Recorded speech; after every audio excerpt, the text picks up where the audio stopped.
Okay, so this is part two of the week one lecture. I'm going to get into a little bit of the kinesiology. And what is kinesiology? So you may have had some of this, more of this than others if you're a graduate student.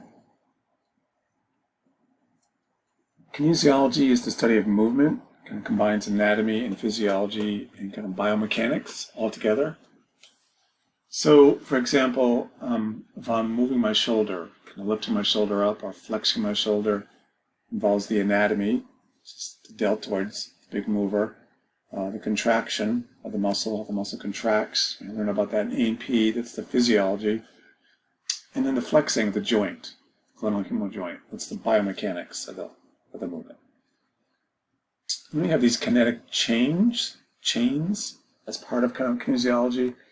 This idea, like we talked about before, that all movement is kind of linked together, kind of like a chain, or interconnected chain of movement. And they kind of have this graphic showing these chains, showing all the different parts of the movement involved with the shoulders when he's just kind of using a sheet or something to make a bed. A movement pattern's predictable sequence is called a kinetic chain. It's a series of joints linked by an assignment of muscles and bones along the pathway of environment. It involves the joint, muscle, bone, and has a neural component as well. They all kind of work together to help this person make the bed or to kind of fluff up a sheet. And again, that missing link will kind of result in lost power, coordination, and most importantly, as OTs, their inability to do what they want to be able to do. Let's say making the bed is what they want to be able to do, but there's an issue with their shoulder joint. It's the missing link in the chain, and we have to kind of help fix that. Planes of movement, if you're familiar with all of this stuff. The midline of the body, this is a key term. You'll be dealing a lot with your OT career, especially if you're in pediatrics. With children, developmentally, they have to kind of learn to work at midline and to cross midline. It's kind of a milestone in their brain development. What does that mean? Can they play with a toy kind of in the middle of their body? Can they reach across midline? Medial, closer to the body, lateral, distal part of a particular extremity, and the proximal. Different planes, I think you're familiar with that. Kind of orienting the body, superior, inferior. We use a lot of this when you're doing your cadaver dissections. Craniocaudal, posterior and anterior. Range of motion. This is definitely a therapy thing. You need to kind of know. You'll be using it constantly in this class. Active range of motion. So active range of motion, let's say this guy is flexing his shoulders. He's lifting his shoulders all the way up. And you can do that with no help. Like most of us, you don't need any help to do a particular movement. You can lift your arm up all the way up. The client needs no help to do a particular movement. Active assistive range of motion. The therapist and the client work together.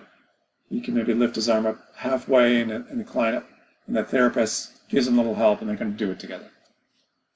Passive range of motion, kind of what it says. The client is passive. They can't move their arm at all.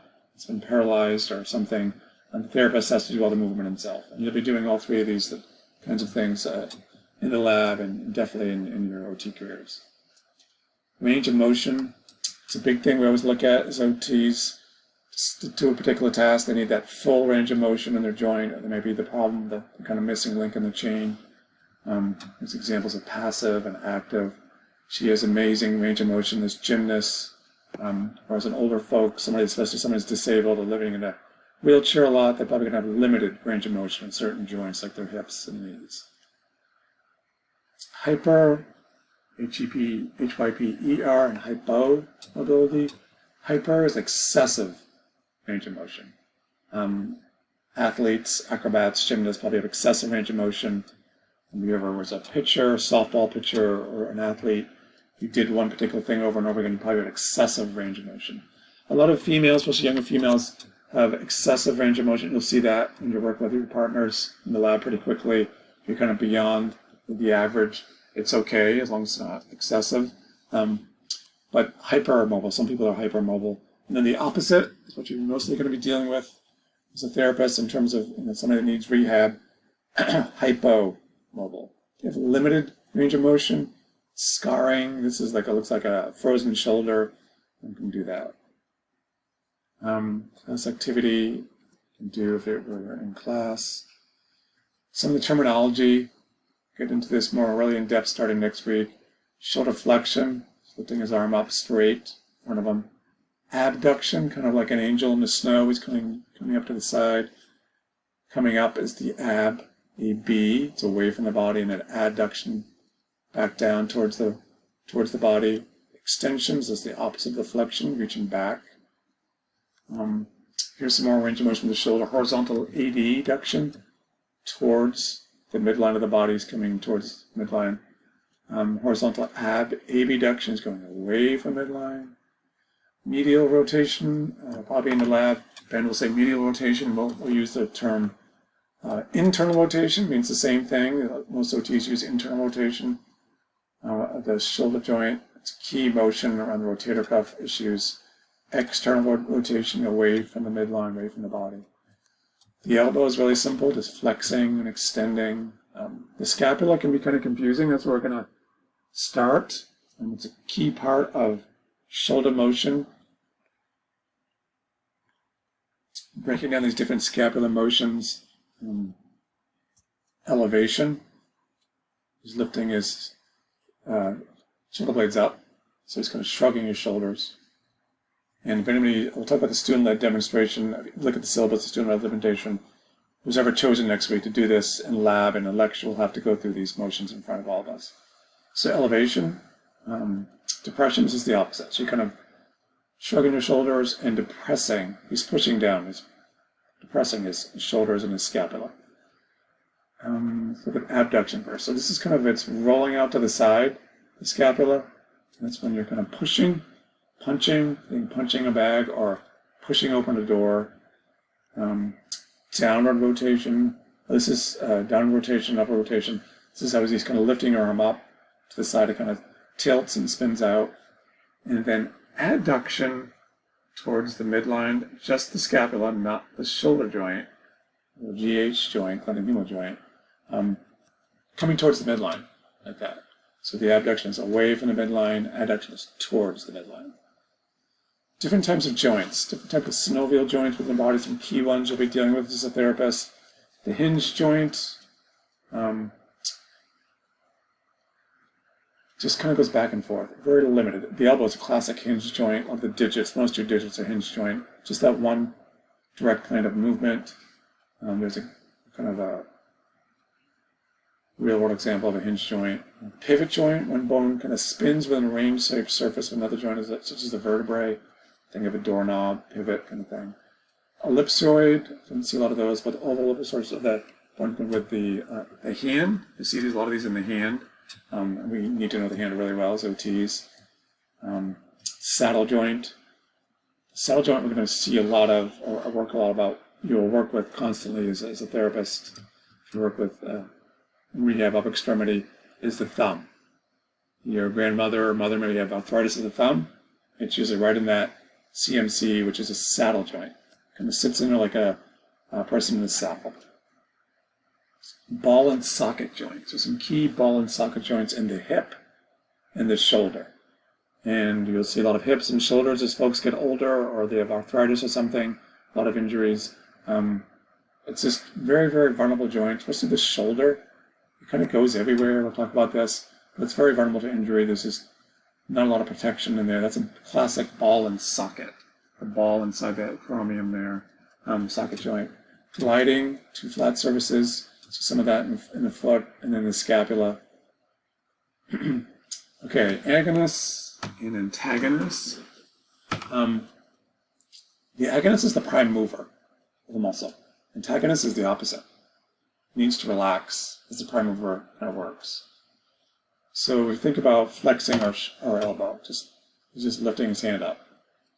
You can feel it, feel your biceps contract as your hand comes up towards your shoulder. That's the agonist. It's the prime mover. That's doing that. The antagonist in the back is relaxing. So the agonist contracts, antagonist relaxes. There's also stabilizers and synergists. Stabilizers, we'll talk about more about that. Synergists just kind of help. Stabilizers do what they say. They just kind of provide stability for the joint to kind of do its thing. Here's kind of a real example. Let's say this person wants to grab that banana off that stool. He wants to flex his shoulder to lift it up to grab the banana. So the antagonist, the prime mover, is the deltoid. The front part of the deltoid, interior deltoid, flexes, he lifts his arm up. And while he's doing that, the back, these muscles in the back need to relax. If they don't, he cannot move his arm. So these muscles in the back, the antagonists, potentially can antagonate or stop the movement, need to relax. In this case, it's the posterior deltoid and the lats, the big lats down there. They relax, deltoid contracts, and he's moving his arm. He's reaching for that banana. At the same time, what's kind of holding him up to give him that solid base to make this movement are these stabilizers. The trapezius, the rhomboids, the lats, spinal extensors, they need to contract, provide that base. And then he usually has helpers. Other muscles that usually just not one muscle, but other muscles that kind of help out that main muscle, the pec major, the biceps, coracoidealis, they contract as well to assist the movement, to assist the prime mover. Another example, when you're elevating your scapula, the antagonist upper traps lifts it up, the antagonist the lower part needs to relax. Synergists, the helpers, the levator and the rhomboids helping it out, and then again those big stabilizers of the core down below. Okay, scapula anatomy. Something else you're going to need to know for the quiz next week. These 6 parts, there's a lot more parts that you need to know for your anatomy class, but for this class you just need the 6 basic parts of the anatomy. The acromion, just the top of the shoulder joint. The scapula really is part of the shoulder, kind of work together, as we'll see in a minute. The acromion, this is the spine of the scapula. If you feel back of your shoulder blade on the back of on your back, you can feel the spine of the scapula, and then go right across to the top of your arm, your shoulder is the acromion. Superior angle, you feel that one if you're bony enough. Very tip. Inferior angle, very bottom, maybe the lateral border, and then the lateral side, and the medial border, right down the middle of your back. I've watched this video. It gives you a good idea of the scapulothoracic rhythm is what they call it, how the scapula and shoulder work together. Right around 120 degrees of abduction, the scapula starts to move. And if it doesn't, it causes all kinds of problems. And you'll see that when you get into rehab, especially people who've had strokes, and certain muscles are paralyzed, so the scapula isn't gliding, and it kind of causes all kinds of problems and pain with the shoulder. They need to really work together. That's why we kind of need to start with the scapula to understand the shoulder, because they kind of really work in jive and in sync with each other with a healthy shoulder.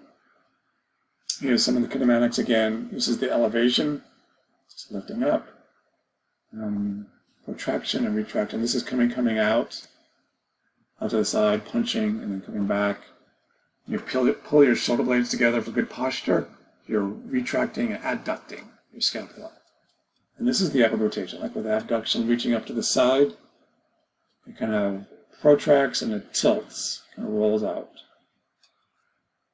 This is a great activity you could do at home if you can find a partner and kind of palpate their scapula and kind of feel it gliding around when it kicks in when their shoulder moves. Again, here's all the movements. These are what you're going to need to know for student-led next week. If you're called upon, you'll be in front of the class and you'll have to go through these motions: elevation, depression, adduction or retraction, abduction or protraction, abduction with rotation, and adduction with downward rotation. These are all, again, listed in Canvas, where it says quiz answers, student-led demonstration schedule that tells you what you need to do if you're called upon for the student-led that particular week. Okay, scapular movement. We have elevation, upper traps, levator scapula. These are the muscles you need to know for next week. Depression, lower mid traps, serratus anterior. Protraction, that's the serratus, that's a big agonist, protractor. And then retract and adduction of the rhomboids, mid traps. And the upper rotation, serratus, and the downward rotation, rhomboids, mid traps, levator scapula. This may help you for this, if you're called on for the student-led next week. This is an acronym, PASS. If you want to pass the student-led, you punch, that's protraction, and then you come back. So protraction and retraction. You're punching, and then you're coming back. See how he's kind of punching, he's out, and he's coming back, pulling his shoulder blades together. That's protraction, retraction. That's the first two. So you're going to go protraction, retraction, and then think angel in the snow. Abduction with upward rotation is just lifting his arm up to the side like you would making an angel. And then adduction, and then coming back down. So you come up from the angel and down. So abduction with upward rotation, and adduction with downward rotation. Up and down, kind of spinning out the scapula.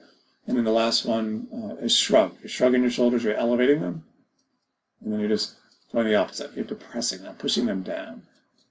So the pass, this acronym may help you. Okay, this is what we covered today. Again, make sure you know all these things for the quiz. Definitely email me if you have questions about all these things. They're all kind of in those PowerPoints. You went through it. I think everybody should have those down. I'm not going to go through those again. This is what you need to know for next week. Again, you're going to have that quiz on the anatomy and maybe some selected lecture questions. You may be called on for the student-led for those 6 motions. Homework is due. And then get ready for tomorrow's lab. If you haven't already done that, quick reading, just kind of cruise through that Trail Guide book. It's mostly pictures. Check out the videos if you can. Definitely check out the palpation videos. They're all there. They're in your book. But if you haven't got access to the book, if you don't have the book or whatever, I posted the videos on palpation. These different muscles. That's some good stuff there in the lab. Make sure you dress so people help your lab partner out so they can access these different parts of the scapula and the shoulder. That would really be helpful to them. Okay, so that is